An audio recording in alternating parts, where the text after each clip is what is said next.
একটা অ্যাসেম্বলিতে একটাই ক্যাম্প হবে।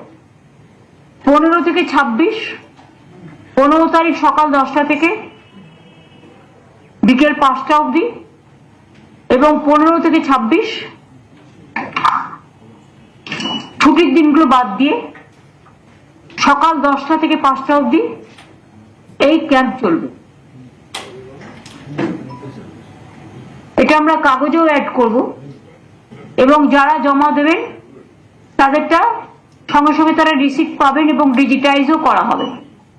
কাজে অ্যাসেম্বলি ওয়াইজে 294টা কেন্দ্রে আমরা 294টা ক্যাম্প তৈরি করব।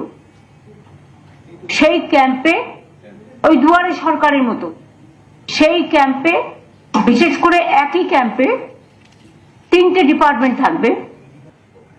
যুবসাথী যুব ডিপার্টমেন্ট থাকবে, এগ্রিকালচার ডিপার্টমেন্ট থাকবে, আর মাইনর ইরিগেশন অ্যান্ড পাওয়ার